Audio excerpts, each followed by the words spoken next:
అందరికీ నమస్కారం. తెలుగు వాయిస్ ఛానల్కి స్వాగతం. ఈనాటి మన కథ తిరుగులేని నిర్ణయం. ప్రతిరోజు ఉదయమే వాకింగ్ వెళ్ళే అలవాటు ఉన్న చలపతి గారు ఈరోజు కూడా దగ్గరలోని పార్కుకు వాకింగ్ వెళ్ళారు. సమయం 9 గంటలవుతుండగా ఇంటికి తిరిగి వచ్చారు. ఇంటికొచ్చేసరికి పెద్దబ్బాయి నవీన్ కుటుంబం ఎక్కడికో బయటికి వెళ్ళడానికి తయారయ్యింది. తాతయ్య, మేం బెలూన్ కేవ్స్ వెళ్తున్నాం సంబరంగా చెప్పింది మనవరాలు. అలాగా అని సోఫాలో కూర్చొని పక్కనే టేబుల్ మీద ఉన్న దినపత్రికను చేతిలోకి తీసుకున్నారు చలపతి గారు. అమ్మా, బయటకు వెళ్తున్నాం, సాయంత్రం వరకల్లా వచ్చేస్తాం అన్నాడు వాళ్ళమ్మతో నవీన్. వంటింట్లో ఉన్న కావేరి, 10 నిమిషాలాగితే టిఫిన్ తయారైపోతుంది, తినేసి వెళ్ళండి, పిల్లలు దారిలో ఆకలితో ఇబ్బంది పడతారు అనింది. నాయనమ్మ ఉప్మా చేస్తుంది నాన్న, నేను తినను, బయట హోటల్లో తిందామన్నాడు మనవడు తన తండ్రితో. పిల్లలు వద్దంటున్నారమ్మా, బయట తింటాంలే అని భార్యా పిల్లలతో బయలుదేరి వెళ్ళిపోయాడు నవీన్. అంతలో నవీన్, ఇక్కడి మెడికల్ షాపుల్లో దొరకట్లేదని కొన్ని టాబ్లెట్స్ తెమ్మని 2 రోజుల క్రితం చెప్పాను, ఈ రోజన్నా గుర్తుపెట్టుకుని దారిలో ఆగి తీసుకురారా అన్నారు చలపతి గారు. నాకు వీలవుతుందో లేదో నాన్న, తమ్ముడితో చెప్పి తెప్పించుకో అనేసి వెళ్ళిపోయాడు నవీన్. ఆ రోజు ఆదివారం సెలవు కాబట్టి చలపతి గారి 2వ కొడుకు శ్రీధర్ వాళ్ళ కుటుంబం ఇంకా నిద్ర లేవలేదు. ఇంటి చిన్న కోడలు నిద్ర లేచినా బయటకు వస్తే ఇంటి పని వంట పని చెయ్యవలసి వస్తుందని అప్పుడే బయటకు రాదు. చలపతి గారి భార్య కావేరికి ఉదయమే నిద్ర లేచే అలవాటు. భర్తకు ఉదయం వాకింగ్ వెళ్లే ముందు ఒకసారి టీ ఇచ్చింది. చలపతి గారికి రెండోసారి టీ తాగాలని కోరిక కలిగింది, కానీ వాళ్ళ ఆవిడను మళ్ళీ అడగాలంటే మొహమాటంగా ఉండి వంటగది వైపే చూస్తున్నారు. ఉదయం నిద్ర లేచిన మొదలు ఇంతమందికి పనులు చేస్తూ ఇంటి పని వంట పని చెయ్యడంలో తీరిక లేకుండా ఉండే తనను ఇబ్బంది పెట్టడం భావ్యం కాదనిపించి మంచినీళ్లు తాగి పేపర్ చదువుతూ కూర్చున్నారు. 15 గంట తర్వాత కాబోలు టీ తీసుకోండి అన్న కావేరి గొంతు. భార్య గొంతు విని ఆమె వంక అనురాగపూర్వకంగా చూస్తూ కప్పు అందుకొని థ్యాంక్స్ అన్నారు చలపతి గారు మనస్ఫూర్తిగా. 10 గంటల సమయం కావస్తుండగా చిన్నబ్బాయి శ్రీధర్ ఒక్కడే తమ గదిలోంచి బయటికి వచ్చి, అమ్మా, టిఫిన్ రెడీనా అని అడిగాడు. అంటే వీడు కూడా తన కుటుంబంతో బయటకు చెక్కేస్తున్నాడన్నమాట మనసులో అనుకున్నారు చలపతి గారు. అయ్యిందిరా, రండి తినండి అంది కావేరి. ఆ తర్వాత 2వ కోడలు తన కూతురితో వచ్చింది. నా ఊహ నిజమయ్యింది, ఇప్పటిదాకా గదిలో రెడీ అవుతున్నారు అనుకున్నారు చలపతి గారు. అత్తయ్య, మా అమ్మ వాళ్ళింటికి వెళ్ళొస్తాం, సాయంత్రానికి తిరిగి వస్తామన్నది కోడలు. అంటే చిన్న కోడలి ఉద్దేశం రాత్రికి వంట చేసి ఉంచమని అత్తగారితో చెబుతున్నట్ట అనుకున్నారు చలపతి గారు. సరేనమ్మా అనుకువగా అంది కావేరి. వాళ్ళు తిని బయలుదేరుతుండగా శ్రీధర్కు చలపతి గారు టాబ్లెట్ విషయం చెప్పారు. గుర్తుంటే తెస్తాలే నాన్న అన్నాడు శ్రీధర్. ఇద్దరు కొడుకులు భార్యలను ఎంత అపురూపంగా చూసుకుంటున్నారు. పైనుండి సాయంత్రానికంతా వచ్చేస్తామని ఇండైరెక్టుగా వంట చేయమని చెబుతున్నారు. నేనే కావేరీతో గొడ్డు చాకరీ చేయిస్తున్నానా? కేవలం తినడానికి బయటకు వెళ్ళటానికి మాత్రమే గది నుండి బయటికి వస్తారు కోడళ్ళు. అత్తగారికి ఇంటి పని విషయంలో అస్సలు సహాయపడరు. ఈ సమస్యకు పరిష్కారం ఎలా? చలపతి గారి భార్య కావేరి, ఇద్దరు కొడుకులు కోడళ్ళు మనుమళ్లతో 3 అంతస్తుల సొంత ఇంట్లో ఉంటున్నారు. రిటైర్ అయ్యాక కొడుకులతో మనవళ్లతో ఉండాలనేది ఆయన కోరిక. కింద ఇంట్లో చలపతి గారి కుటుంబం ఉంటున్నారు. పై 2 అంతస్తులు అద్దెకు ఇచ్చారు. కొడుకులిద్దరూ వెళ్ళిపోయిన తర్వాత స్నానం చేసి టిఫిన్ చేస్తుండగా చలపతి గారి మొబైల్ మోగింది. తన స్నేహితుడు పరంధామయ్య నుండి వస్తున్న కాల్ అది. హలో పరంధామయ్య అన్నారు చలపతి గారు. నేనన్నయ్య, శ్యామలను. పరంధామయ్య భార్య గొంతు వినపడింది. భర్త ఫోన్ ద్వారా అతనికి బదులు ఆమె ఎందుకు మాట్లాడుతోందో అర్థం కాక అయోమయానికి గురైన చలపతి గారు పరంధామయ్య బావున్నాడమ్మా అడిగారు ఆతృతగా. 5-6 రోజులుగా నడుము నొప్పంటూ మంచంపైనే పడుకొని ఉంటున్నారన్నయ్య. చాలా ఇబ్బంది పడుతున్నారు గద్గద స్వరంతో జవాబిచ్చింది ఆవిడ. మరి డాక్టర్ దగ్గరికి తీసుకెళ్ళలేదా? మీ పిల్లలకు చెప్పారా? హలో హలో, ఎవరు మాట్లాడట్లేదేంటి అనుకున్నారు చలపతి గారు. బదులుగా అవతలి వైపు నుండి శ్యామలా గారు సన్నగా రోదిస్తున్నట్లు వినపడింది చలపతి గారికి. అయ్యో ఏడవకండమ్మా, నడుము నొప్పే కదా, తగ్గిపోతుందిలే అన్నారు ఊరడిస్తూ. నా బాధంతా తండ్రి పట్ల పిల్లల నిర్లక్ష్యం గురించే అన్నయ్య. ఆయనకు ఆరోగ్యం బాగలేనప్పటి నుండి అమ్మాయికి అబ్బాయికి ఫోన్ చేసి చెబుతూనే ఉన్నాను. అయినా వాళ్ళు పట్టించుకోవడమే లేదు. ఎటూ తోచక మీకు ఫోన్ చేశాను. ఎంతో ప్రేమగా పెంచిన తన పిల్లల వైఖరి గురించే ఆయన ఎక్కువ దిగులు పడుతున్నట్లున్నారు. ఓసారి మీరు వచ్చి మాట్లాడితే ఆయన తేరుకుంటారని నా ఆశ అన్నది శ్యామల. తప్పక వస్తాను, ధైర్యంగా ఉండమ్మా. శేషగిరి అన్నయ్యకు కూడా ఫోన్ చేశాను, కానీ లైన్ కలవటం లేదు అన్నది శ్యామల. శేషగిరితో నేను మాట్లాడతాను, కంగారు పడకమ్మా అని ఆమెకు ధైర్యం చెప్పి వెంటనే శేషగిరికి ఫోన్ చేశారు చలపతి గారు. అదృష్టవశాత్తు వెంటనే ఫోన్ కలిసింది. శేషగిరితో పరంధామయ్య ఆరోగ్య పరిస్థితి చెప్పారు చలపతి గారు.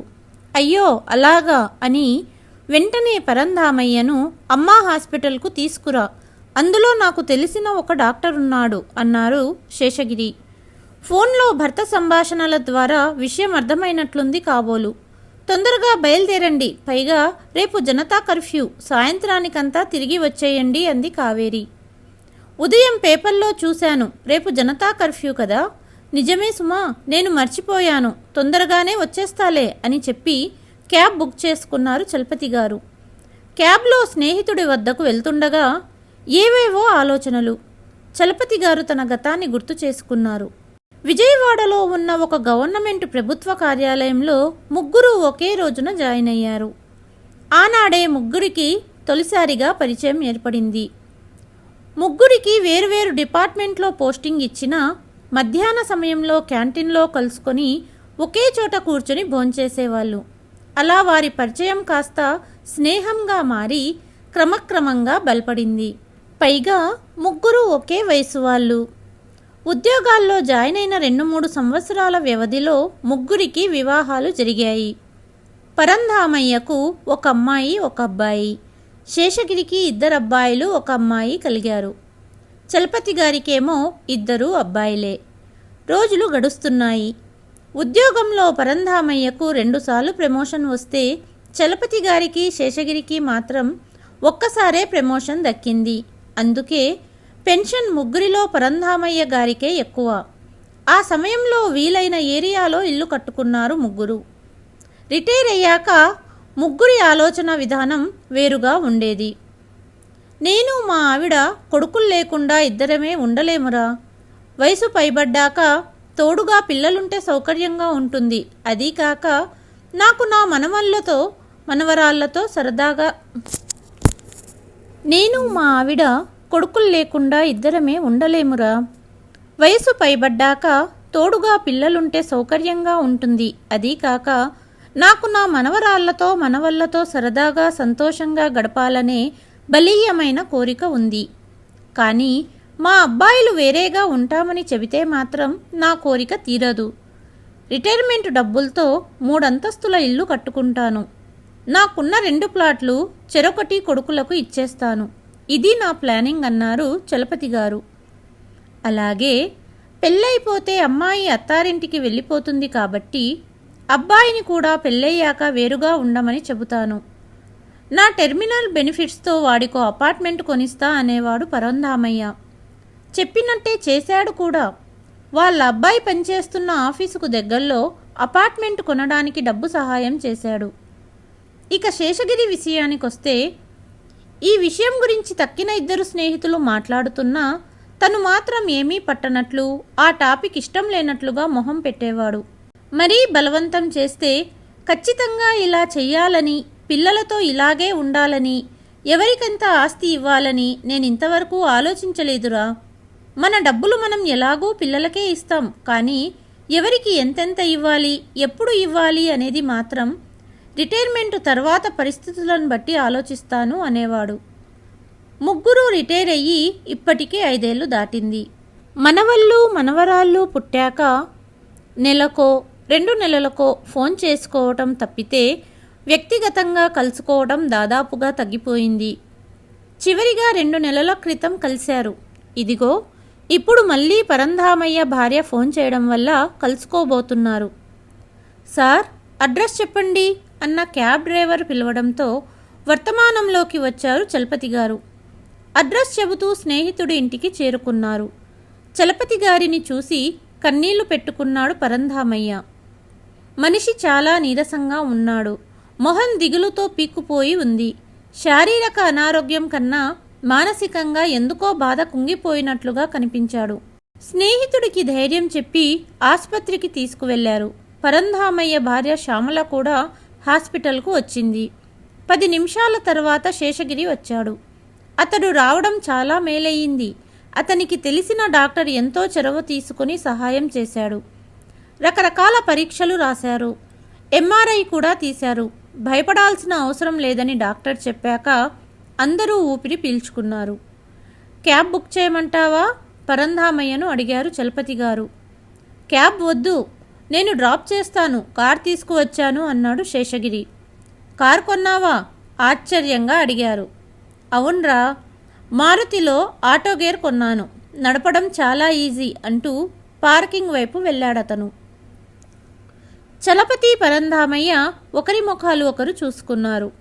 అన్నయ్య, లోపలికి రండి, భోంచేసి వెళ్దురుగాని ఇంటి దగ్గర కారు దిగుతూ ఆహ్వానించింది శ్యామల. ఎందుకమ్మా నీకు శ్రమ? మీరొస్తారనే కూరలు ఎక్కువ చేశాను, అరగంటలో అన్నం వండేస్తాను, మీరు మాట్లాడుతూ ఉండండి అంటూ వంటగదిలోకి వెళ్ళింది శ్యామల. ఉద్యోగ జీవితం గురించిన కబుర్లు చెప్పుకోవడం మొదలు పెట్టేసరికి పరంధామయ్య మొహం చిరునవ్వుతో వెలిగిపోయింది.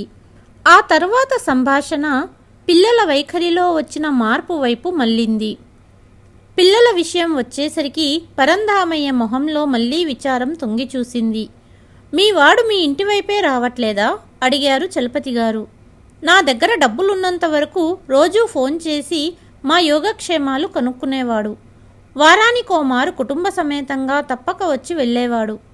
ఎప్పుడైతే నా దగ్గర డబ్బులేం మిగల్లేదని తెలుసుకున్నాడో అప్పటి నుండి ఇంటికి రావడం లేదు.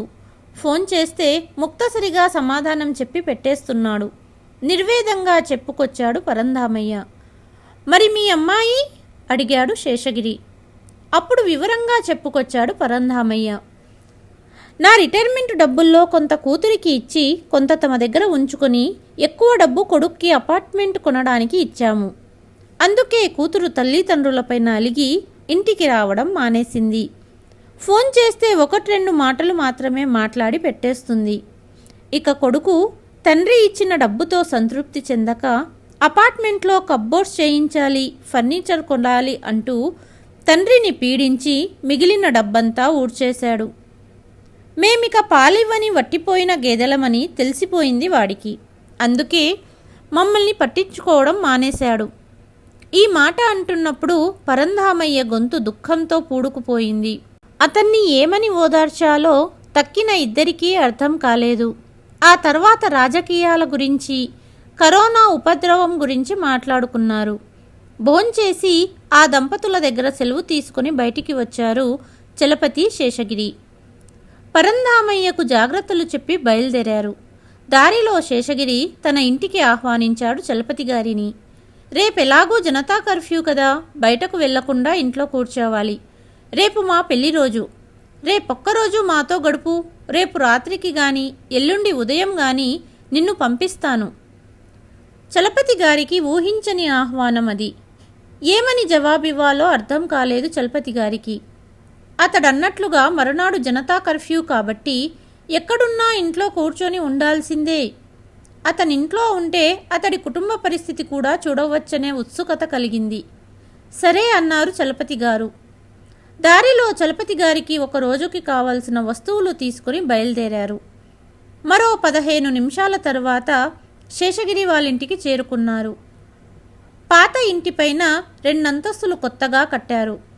పైన 2 ఫ్లోర్లలో అబ్బాయిలు ఉంటున్నారు అంటూ చలపతి గారిని కింద ఉన్న తన పాత ఇంటిలోకి తీసుకెళ్లాడు శేషగిరి.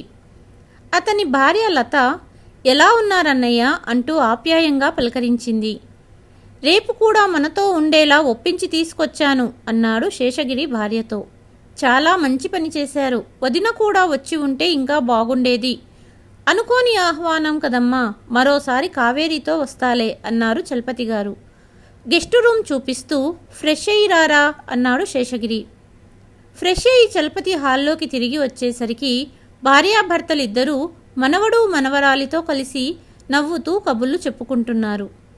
తాతయ్య, మీ ఫ్రెండా అడిగింది మనవరాలు. అవునమ్మా అంటూ తను ఇందాక తెచ్చిన కర్రీ పఫ్స్, కేకులు తెచ్చాను, తీసుకోండి. ఒక ప్యాకెట్ మీకు, మరొకటి పెద్దనాన్న వాళ్లకు అన్నాడు శేషగిరి. థ్యాంక్ యూ తాతయ్య అంటూ ఆనందంగా వాటిని తీసుకుని వెళ్ళిపోయారు మనవళ్ళు. మా చిన్నాడి పిల్లలరా అని చలపతితో చెప్పి వంటింటి వైపు తిరిగి కాఫీ రెడీనా అన్నాడు భార్యతో. మొదట సమోసాల ప్లేట్లు ఇచ్చి తరువాత కాఫీ కప్పులు తీసుకుని వచ్చింది లత. ఆ తర్వాత కొడుకులు గాని కోడళ్ళు గాని వాళ్ళ పిల్లలు గాని ఎవరో ఒకరు వచ్చి కబుర్లు చెప్పి వెళ్ళిపోతున్నారు. సమయం ఇట్టే గడిచిపోయింది. డిన్నర్లో చపాతీలతో బాటు 3 రకాల కూరలు వడ్డించింది లత. ఎందుకమ్మా ఇన్ని చేసి శ్రమపడ్డారు అన్నారు మొహమాటంగా. ఇవన్నీ నేనేం చేయలేదన్నయ్యా, ఒక్కటే నేను చేసింది. మిగతా 2 ఫస్ట్ ఫ్లోర్ నుండి సెకండ్ ఫ్లోర్ నుండి వచ్చినవే అందామె నవ్వుతూ. ఆ క్షణం ఇప్పటికీ తన భార్య పడుతున్న కష్టాలు జ్ఞాపకం వచ్చి బాధపడ్డారు చలపతి గారు. మా కోడళ్ళైతే వంటింటి వైపే రారు అనుకున్నారు మనసులో. భోజనాలయ్యాయి. ఇద్దరూ కాసేపు మాట్లాడుకున్నారు. చలపతి నిద్రపోవడానికి గదికి వచ్చాడు. ఆ రాత్రి పడుకునే సమయానికి 3 ఇళ్లల్లో ఎంత వ్యత్యాసం అనుకున్నారు చలపతి గారు. మరునాడు జనతా కర్ఫ్యూ.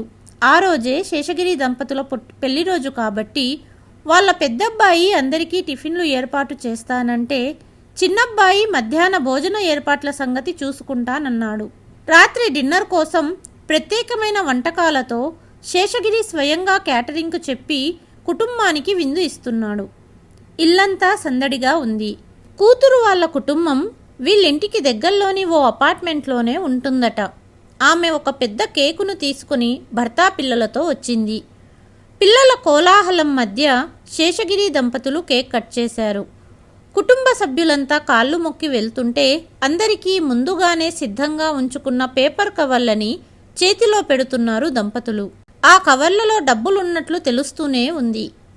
క్యాటరర్ వెనుక వీధిలోనే ఉంటాడట. అందుకే కర్ఫ్యూ ఉన్న ఆ రాత్రికి ఆర్డర్ ప్రకారం విందు భోజనం వడ్డించాడు.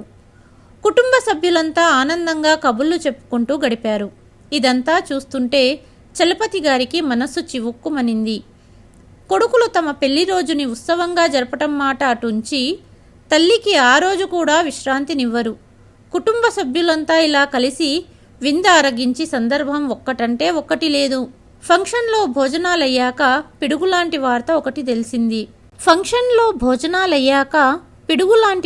ఒకటి తెలిసింది. ఈ నెలాఖరు దాకా రాష్ట్రమంతటా లాక్డౌన్ విధిస్తున్నట్లు ముఖ్యమంత్రి ప్రకటించారు. అంటే నేను మరో 9 రోజులు ఇక్కడే ఉండిపోవాలా అనుకున్నారు చలపతి గారు. నువ్వు వరి అవ్వకురా, ఎలాగోలా పాస్ సంపాదించి నిన్ను ఇంటికి పంపిస్తాలే అన్నాడు శేషగిరి. కానీ ఆ పాస్ దొరకడానికి మరో 4 రోజులు పట్టింది. ఈ 4 రోజుల్లో మరో చిన్న ఫంక్షన్ కూడా జరిగింది. శేషగిరి చిన్నబ్బాయి కూతురు బర్త్డే పార్టీని కూడా సందడిగా జరుపుకున్నారు. ఈ 4-5 రోజుల్లో చలపతి గారు గమనించిన విషయం ఏంటంటే శేషగిరి తన కుటుంబ సభ్యులకు ఉదారంగా డబ్బులిస్తున్నాడు.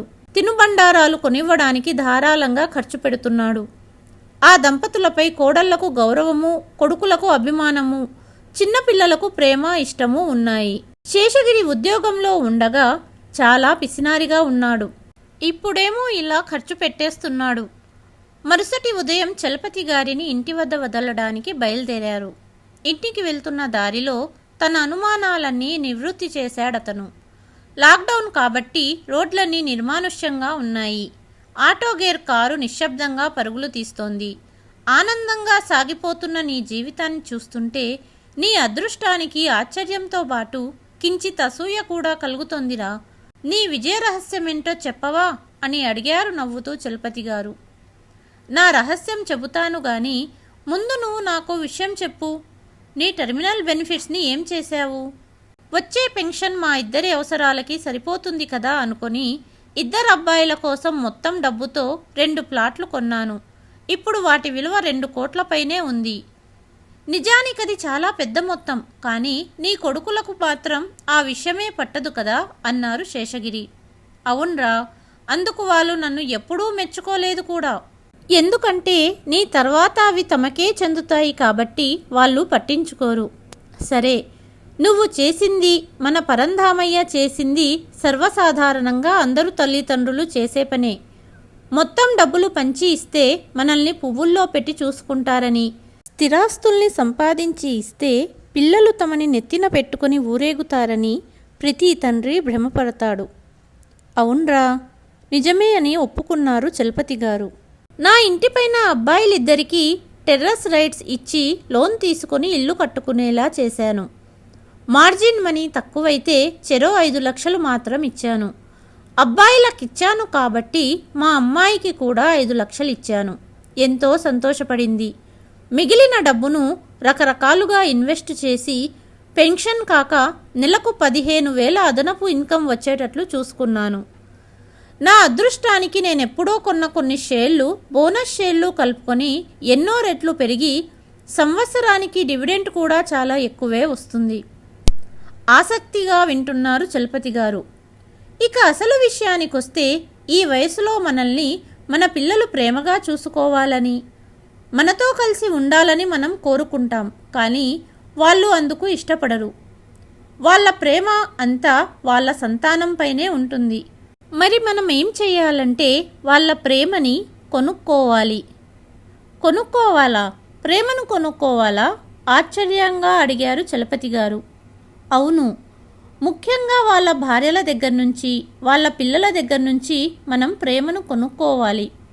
అందుకు మనకు ఆ కొనుగోలు శక్తి ఉండాలి. అంటే మన చేతిలో సరిపడా లిక్విడ్ క్యాష్ ఉండాలి. 2 నిమిషాల పాటు ఏమీ మాట్లాడలేకపోయారు చలపతి. తిరిగి శేషగిరి అన్నాడు, చెప్పుకుంటే కఠోరంగా ఉంటుంది కానీ నేను చేస్తున్న పని అదే. వాళ్ళ మ్యారేజ్ డేల రోజున ప్రతి జంటకు 10,000, బర్త్డేల రోజున 5,000 ఇచ్చి బట్టలు కొనుక్కోమంటాను. పిల్లల బర్త్డేలకి సరాసరి రకరకాల కానుకలిస్తుంటాను. ప్రతి పండగకి 3 కుటుంబాల పిల్లలందరికీ తలా 3,000 చొప్పున ఇచ్చి కొత్త బట్టలు కొనుక్కోమంటాను. ఎప్పుడు బయటకు వెళ్ళినా వట్టి చేతులతో ఇంటికి రాను. స్వీట్లో, పండ్లో, ఇంకేమైనా తినుబండారాలో పట్టుకొచ్చి ఇస్తుంటాను అన్నారు శేషగిరి గారు. నిజంగానే ఇది చాలా మంచి ఐడియారా. దాన్ని ఆచరణలో పెట్టి ఆనందంగా ఉన్నావు. పిల్లలు పెద్దవాళ్ళయ్యేంత వరకు మన ప్రేమను వారికి ఉచితంగా, ఉదారంగా అందించి, మనం వృద్ధులమై ఉన్నప్పుడు వారి ప్రేమ కావాలంటే మాత్రం డబ్బులిచ్చి కొనుక్కోవాలి అని అన్నారు శేషగిరి. అందుకే నా కొడుకులు, కోడళ్ళు తల్లి తండ్రికి ఇంత గౌరవం ఇస్తున్నారు. అంతలో ఇల్లు చేరుకున్నారు. చలపతి గారిని ఇంటి ముందు దింపేసి వెళ్ళిపోయాడు శేషగిరి. ప్రతిరోజు లాగానే ఆ రోజు కూడా కావేరి ఉదయం నుండి పని చేయడం వలన నడుం నొప్పితో బాధపడుతుంది. ఆ రోజు రాత్రి చలపతి గారికి నిద్ర పట్టలేదు. బాగా ఆలోచించి ఒక నిర్ణయానికి వచ్చారు. దానిని కావేరికి కూడా చెప్పారు. ఎందుకండి అనవసరమైన గొడవలు? ఇప్పుడు బాగానే ఉన్నాంగా అనింది.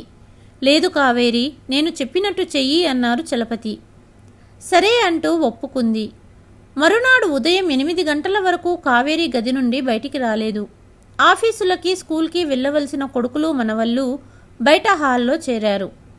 అమ్మా టిఫిన్ అన్నారు ఒకరు. నానమ్మ లంచ్ బాక్స్ అన్నాడు మనవడు.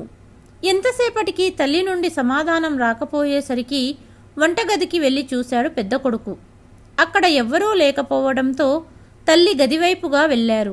అమ్మా, ఇంతసేపు నిద్రపోతే మాకు టిఫిన్ బాక్స్ ఎలాగమ్మా అన్నారు గట్టిగా. ఇక నుంచి అమ్మ ఇంట్లో పని చెయ్యదు, వెళ్ళి మీ భార్యలను పిలవండి అన్నారు అప్పుడే వాకింగ్ నుండి వచ్చిన తండ్రి. అదేంటి నాన్న, రోజూ అమ్మేగా చేసేది అన్నాడు చిన్న కొడుకు. రోజూ చేస్తుంది, కానీ ఈ రోజు నుండి చెయ్యదు.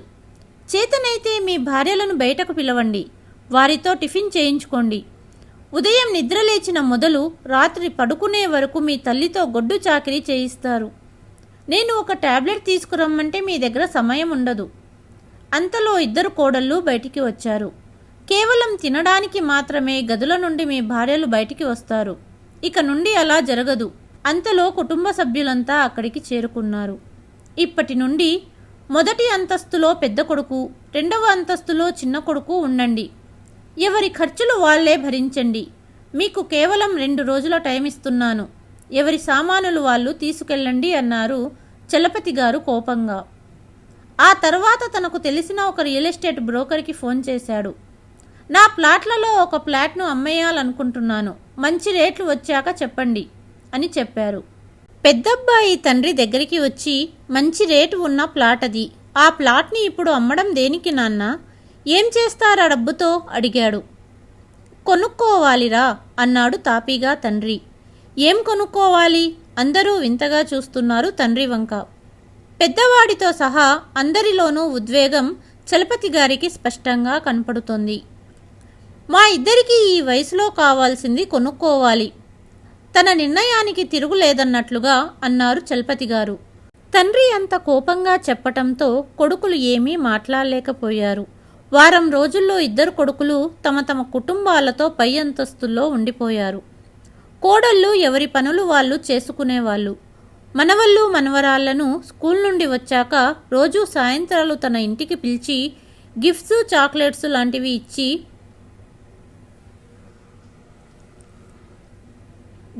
చాక్లెట్లు లాంటివి తెచ్చి ఇచ్చేవారు చలపతి గారు. ఇప్పుడు కాస్త పని తక్కువ అవ్వడంతో కావేరి ఆరోగ్యంగా ఉంది. శేషగిరికి ఫోన్ చేసి థ్యాంక్యూరా శేషు అన్నారు చలపతి. ఈ కథపై మీ అభిప్రాయాన్ని కామెంట్ రూపంలో తెలియచేయండి. ఈ కథ కనుక మీకు నచ్చినట్లయితే please like, share and subscribe to Telugu voice. మరి ఒక కథతో మళ్ళీ మీ ముందుకు వస్తాను. అంతవరకు సెలవు.